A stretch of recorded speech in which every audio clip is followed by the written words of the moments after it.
प्रिय मित्रों, नमस्कार। आज प्रवचन की माला में हम आपको जानकारी देंगे कुछ ऐसे विषयों की जिनको अनछुआ बोला जाता है, जिनके ऊपर विज्ञान, डॉक्टर, लोगों के मतभेद और धार्मिक लोगों के मतभेदों में फर्क होता है। मित्रों, बहुत लोग ये कहते हैं कि मांसाहार तो प्रकृति ने खाने के लिए बनाया है, जानवर तो खाने के लिए बनाए हैं, अगर इनको ना खाया जाए तो कहीं ना कहीं इनकी जनसंख्या इतनी बढ़ जाएगी, इनकी पैदा इतनी बढ़ जाएगी कि प्रकृति अनबैलेंस हो जाएगी। लेकिन सच तो यह है कि प्रकृति कभी अनबैलेंस नहीं होती है। भगवान का जो सॉफ्टवेयर है वो बड़ा शानदार है। वो सॉफ्टवेयर जो बग फाइलें होती हैं उनको डिलीट मारता रहता है, जो फाइलें बेकार हो जाती हैं उनको डिलीट करता रहता है। इसलिए प्रभु का जो सॉफ्टवेयर है वो बड़ा अच्छा है, उसके ऊपर ट्रस्ट करना चाहिए। लोग कहते हैं बकरा खाइए, मुर्गा खाइए, सूअर खाइए, मछली खाइए। इनको लोग पालते भी हैं और पालते हैं और फिर खाते हैं, यानी जीवन देते हैं और जीवन फिर लेते हैं। बड़ी विडंबना है। लोग कहते हैं इससे कोई फर्क नहीं पड़ता। आहार मनुष्य की सोच का आधार है। क्रोधी लोग ध्यान में क्यों नहीं जा सकते? क्रोधी लोग योग में क्यों नहीं जा सकते? मांसाहारी अंडा खाने वाले योग में क्यों नहीं जा सकते? और तली हुई चीजें, चट पकोड़े खाने वाले क्यों नहीं योग में जा सकते? जो रोज पराठे खाते हैं मूली के, साथ में दही खाते हैं, घी खाते हैं दबा करके, और बहुत सारे तो अपना समोसे, पाव भाजी, पकोड़े बड़े तलते रहते हैं। इन सबके पीछे एक वायुवैज्ञानिक आधार काम करता है, इसको समझने की आवश्यकता है। और फिर जो लोग मुझसे जुड़ना चाहते हैं, मुझसे नहीं, जो मेरे ज्ञान से जुड़ना चाहते हैं, जिनको योग सीखना है, जिनको ध्यान सीखना है, उन लोगों को मैं सिर्फ समझाना चाहता हूं। उन लोगों से मैं कोई बहस नहीं करना चाहता जो मांसाहारी हैं। मैं उन लोगों से कोई बातचीत इस बारे में नहीं करना चाहता जो क्रोधी हैं या रोज तली हुई चीजें खाते हैं।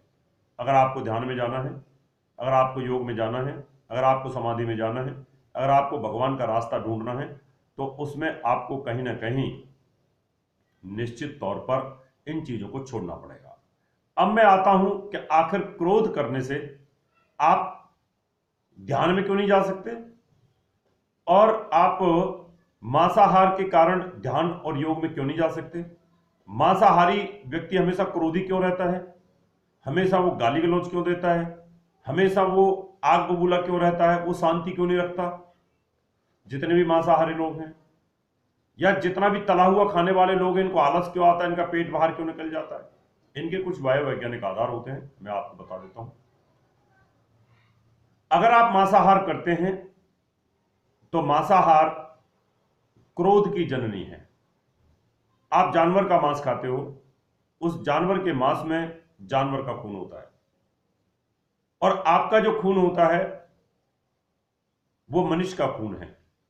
मनुष्य का जो खून है वो 72 करोड़ नस नाड़ियों के अंदर मूव करता है, और मनुष्य के ब्लड के अंदर 84 लाख योनियों का मिश्रण होता है। ध्यान से सुनना, मनुष्य के मिश्रण के खून के अंदर 84 लाख योनियों का समन्वय होता है। मनुष्य अपनी सिद्धियों के माध्यम से एक मच्छर भी बन सकता है, एक हाथी भी बन सकता है, एक शेर भी बन सकता है, अष्ट सिद्धि के माध्यम से। वो बहुत छोटा भी हो सकता है, सूक्ष्म भी हो सकता है, बहुत बड़ा भी हो सकता है। यह हमारा विज्ञान बोलता है, वेद विज्ञान बोलता है, और योग का, समाधि का विज्ञान और सिद्धियों का विज्ञान बोलता है।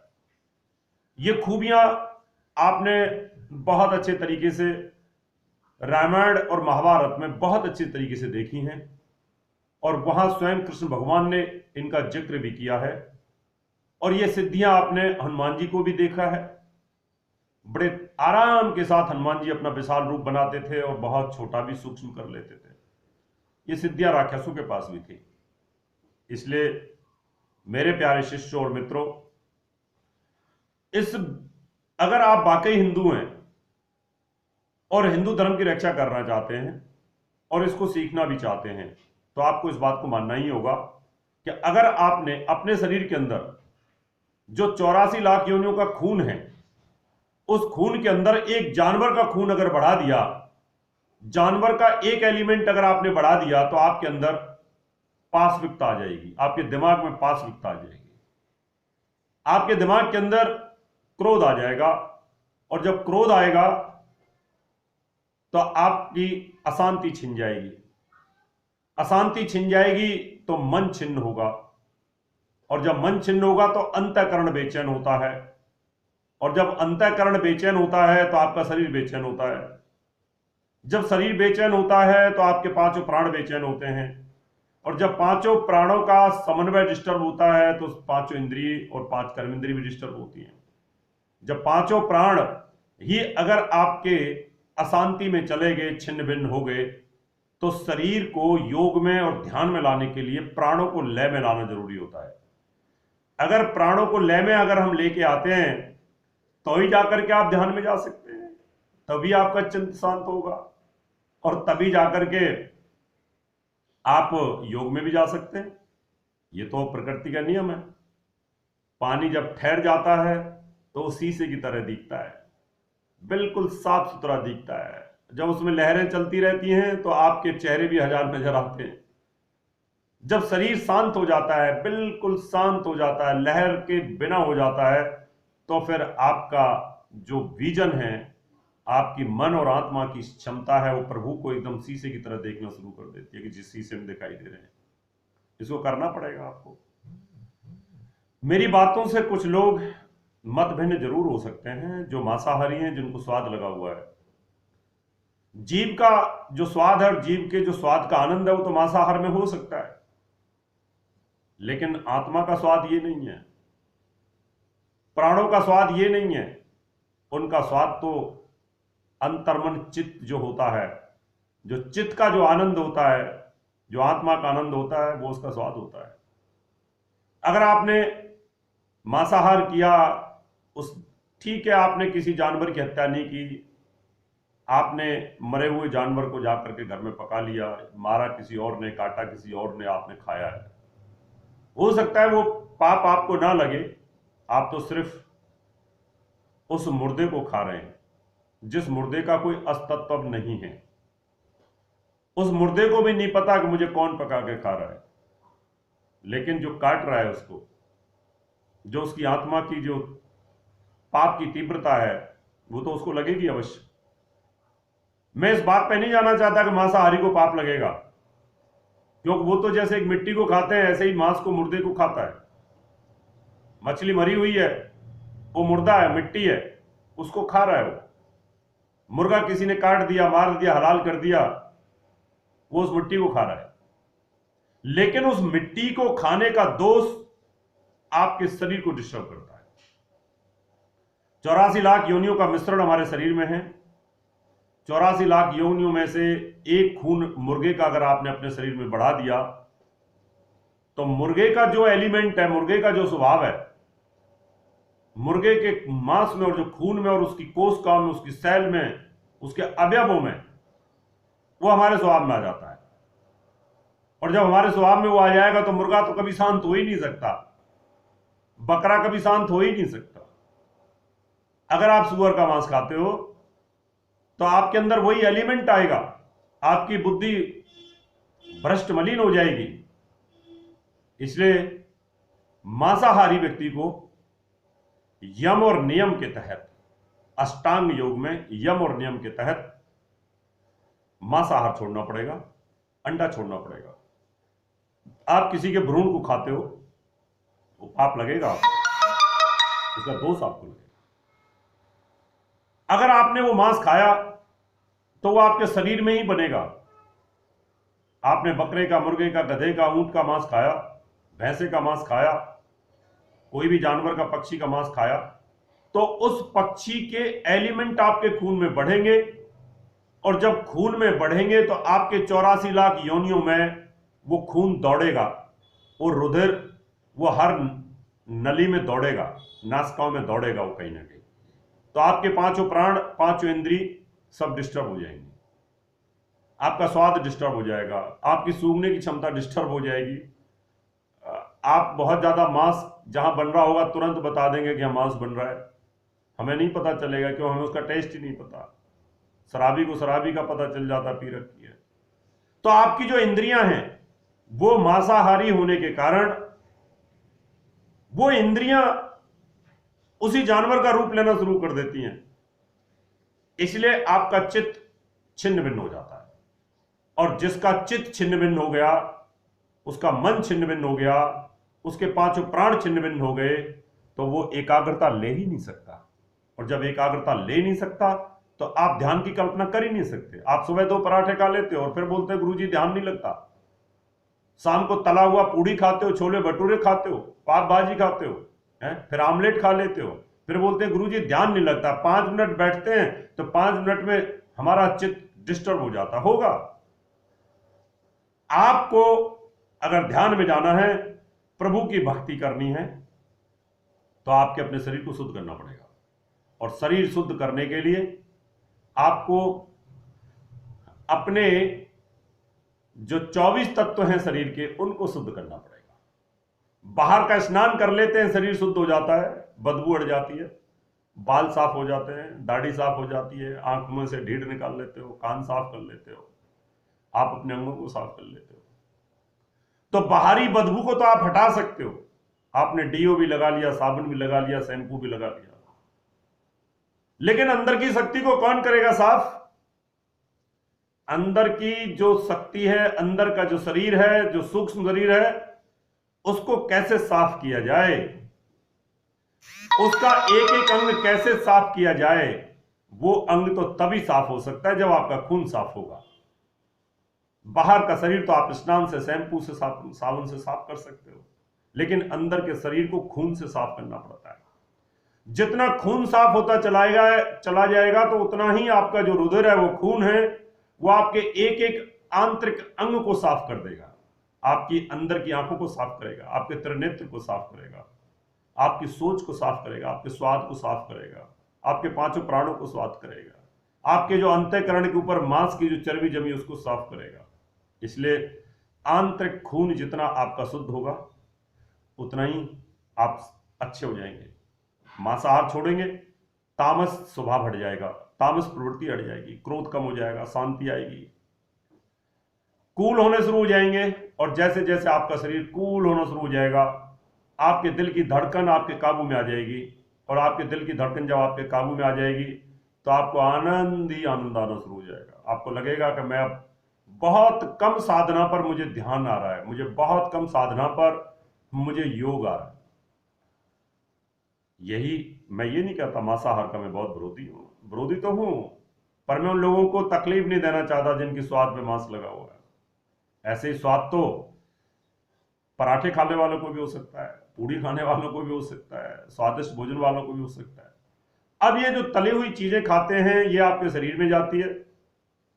जब ये शरीर में जाती है तो गरिष्ठ भोजन है, इसको आपकी ऊर्जा पचाने पर लगती है, और ये भी आपके शरीर में इस प्रकार का खून बना देता है जो बहुत मोटा खून होता है, जिसको हम, अगर आप साइंस की भाषा में बोले, मेडिकल साइंस में, तो कोलेस्ट्रॉल बढ़ जाता है।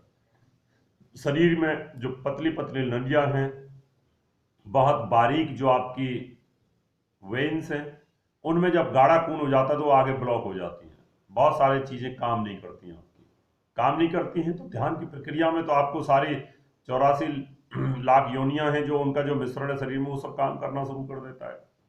आप एक मच्छर के स्वभाव को भी जान लेते हैं योग में, तो आप एक शेर के स्वभाव को भी जान लेते हैं, आप ग्रहों पर क्या हो रहा है उसके स्वभाव को भी जान लेते हैं। ऋषि पाराशर जी, वेद व्यास जी, विश्वामित्र जी, वशिष्ठ जी सब योगी थे, उन्होंने योग से सब चीजें बताई हैं। इसलिए आपको पराठा भी छोड़ना पड़ेगा, आमलेट भी छोड़ना पड़ेगा।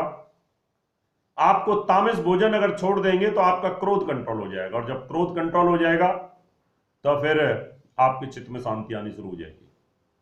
अब बहुत सारे लोग ये कहेंगे गुरुजी क्रोध तो आप भी बहुत करते हो टीवी के ऊपर। वो मेरा क्रोध सात्विक है, मैं टीवी में किसी को गालियां नहीं देता, क्रोध सात्विक है। जब हम टीवी पर होते हैं तो युद्ध की तरह होते हैं।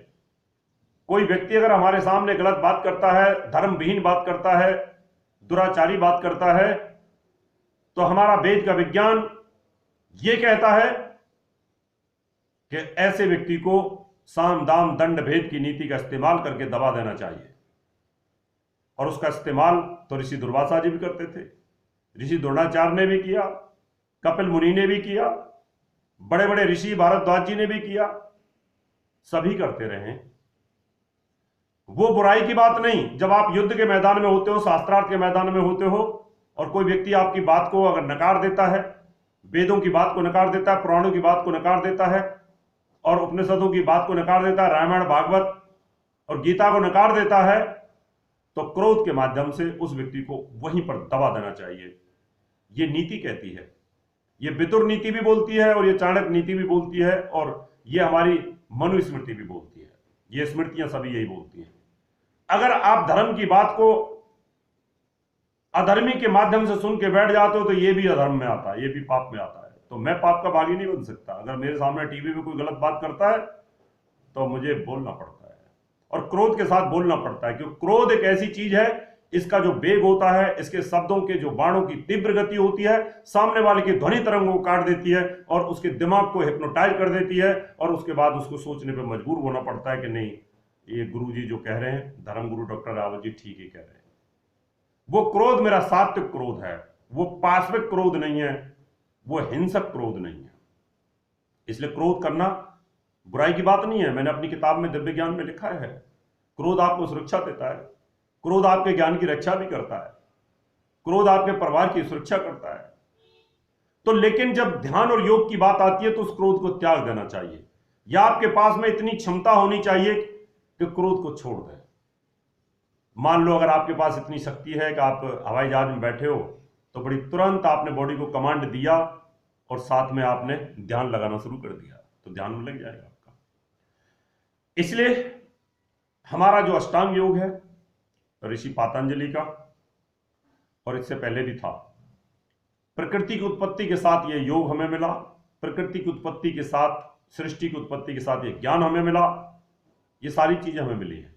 लेकिन हम जब किसी जानवर का मांस खाते हैं, किसी चिड़िया का मांस खाते हैं, तो हमारा विज्ञान ये कहता है कि जैसा आहार आप करोगे वैसे आहार का प्रभाव शरीर के ऊपर खून में आता है, और जब खून में आता है तो मन में आता है, मन में आता है तो इंद्रियों पे आता है, और सभी नस नाड़ियों में आता है, सोच पे आ जाता है। इसलिए ध्यान नहीं कर सकते। इसलिए मैं आप लोगों को यही कहूंगा कि अगर आप शांति के साथ ध्यान में जाना चाहते हैं तो आपको प्राकृतिक आहार करना चाहिए। प्राकृतिक आहार है, आप फलों का आहार करें, और इन फलों के आहार से आपका खून बहुत शुद्ध होगा। आप उन सब्जियों का आहार लें जो शरीर के अंदर बीमारियों को तो काटती हैं, साथ में खून को बिल्कुल साफ शुद्ध रखती हैं, जैसे स्वयं पत्तियां होती हैं, जैसे स्वयं फल होते हैं। भगवान ने इन फलों को इतना सुरक्षित बनाया है, इतना सुरक्षित बनाया है कि आपका भोजन उनके अंदर छिपा दिया और बाहर बहुत हार्ड कर दिया है उनको। आप उनका सेवन करिए, आप गाय का दूध का सेवन करिए। गाय का दूध और माँ का दूध बराबर ही होता है, क्योंकि गाय का बच्चा भी 9 महीने 9 दिन बाद ही बाहर आता है गर्भ के बाद, और माँ का बच्चा भी इसी टाइम पर आता है। उस गाय के दूध से आपका खून जो है अंदर से आपका शरीर को साफ करता है। आपको जो फल है उनका जो जूस है, वो तरल पदार्थ भी आपके शरीर को अंदर से स्नान कराता है, अंदर से पवित्र करता है। और जब अंदर से पवित्र हो जाओगे, अंदर से भी स्नान और बाहर से भी स्नान, तो भगवान का रास्ता बहुत जल्दी आपको मिलेगा। इसलिए आपको दृढ़ संकल्प होना चाहिए कि पहले शरीर को शुद्ध करें, और शुद्ध करने के लिए आपको सबसे पहले अपने भोजन को कमांड करनी चाहिए। और जब भोजन पर कमांड हो जाएगी आपकी, तो आपकी 5 इंद्रियों पर कमांड हो जाएगा, आपकी वाक शक्ति बड़ी जबरदस्त हो जाएगी, आपके बोलने का कला जबरदस्त हो जाएगा, आपकी मेमोरी जबरदस्त हो जाएगी, आप जो चाहते हैं वो कर जाएंगे, और आपका डिटर्मिनेशन, आपका संकल्प इतना मजबूत हो जाएगा कि आपने अगर ठान लिया कि मुझे भगवान को प्राप्त करना है तो आप कर सकते हो। लेकिन 4 पराठे खा करके भगवान को प्राप्त नहीं कर सकते। मुर्गा खा करके आप, शराब पी करके 2 पैग आप सोचे भगवान के दर्शन कर लूं, पाप को कम कर लूं, से पाप कम नहीं होने वाला है आपका। अगर आप सोच रहे हैं चलो आज 1 हफ्ते मुर्गा खा लिया, शनिदेव की पूजा करके आते हैं तो आपको लाभ मिलेगा, बिल्कुल नहीं। इसलिए मित्रों, आप जुड़ना चाहते हैं मुझसे और मेरे आश्रम से, हमारी नवग्रह पीठ से, तो आप हमें संपर्क करें। बहुत जल्दी हम शुरू करने वाले हैं। इसमें हम ध्यान, योगा, पाठ, पूजा, ज्योतिष, हिंदू धर्म की जो पराविज्ञान से, हिंदू धर्म की जो अपराविज्ञान से, इन सब की जानकारी आपको देंगे और आपको ऐसे ज्ञान के रास्ते पर लेकर के जाएंगे जो आपको आनंद की अनुभूति होगी, जो साइंटिफिक होगा। आप हमें संपर्क कर सकते हैं। अभी समय है आपसे इजाजत लेने का। आपको बहुत बहुत साधुवाद, आशीर्वाद और धन्यवाद। आप हमारे आश्रम से हमसे जुड़ सकते हैं। फिर नए किसी टॉपिक को लेकर के प्रवचन श्रृंखला में आपके सामने फिर आएंगे। तब तक के लिए नमस्कार।